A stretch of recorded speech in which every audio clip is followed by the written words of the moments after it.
Warner Music Group has reported its first quarter results. The music company reporting numbers that were better than what the street was looking for on both the bottom and top line. Joining us to discuss the results is consultant Aram Sinnreich of Radar Research. And Aram, thanks for your time this morning. So we have better than expected numbers from a company. The whole industry obviously has had to change dramatically.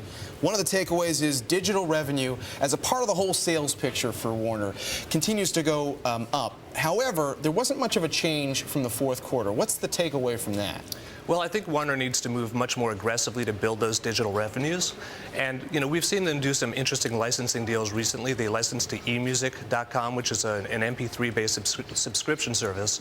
We're also seeing them, though, reinvestigate the physical distribution formats. So let's just explain what this is. Sure. I mean, what is digital revenue? That's selling a subscription of MP3? Right. The simple version is it's either buying songs for 99 cents a piece on a site like iTunes or paying something like $10 or $15 a month on the consumer end to get access to, say, 5 million songs that you can listen to as much as you want.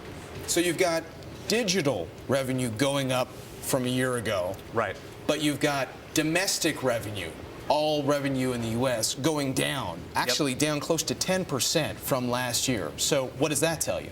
Well, part of it is obviously that the recession has really negatively impacted America's buying habits. Even the leading lights of the entertainment industry, like video games, were down by significant percentages in 2009. We know right now that there's a lot of chatter about what comes next. EMI and Warner have been talking here and there for what? Best part of a decade? At least, yes. And we know about EMI struggles. What could happen, do you think? Well, right now, unfortunately for both companies, the lawsuit alleging antitrust among all four major labels has been reactivated by the courts. So with that kind of a regulatory eye, I think it's going to be very difficult for them to merge. That being said, financially, I think it makes a lot of sense. It makes sense. Can they argue back that, hey, our industry has changed so much that, come on, I mean, even if we pair up, we still have a small piece of the pie? Well, the problem is that's technically not true. The four majors still control about 80% of the market, so there aren't really any big competitors at this point.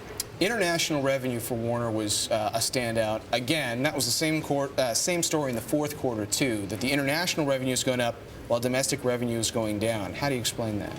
Well, I think we're beginning to develop new markets abroad, and it doesn't cost as much to explore those as it used to. Instead of having to put CDs on airplanes and ship them all over the world, we just send a couple of digital files over the internet in the course of a nanosecond. So that's the positive story for them. I mean, if they want to grow around the world, they have fewer expenses that they have to deal with. Absolutely, and it's not just about record sales either. Licensing, publishing, these things that used to be kind of ancillary businesses for Warner are really climbing steeply because of all the new revenue opportunities. So who do they compete against? Do you think of Ticketmaster and Live Nation teaming up?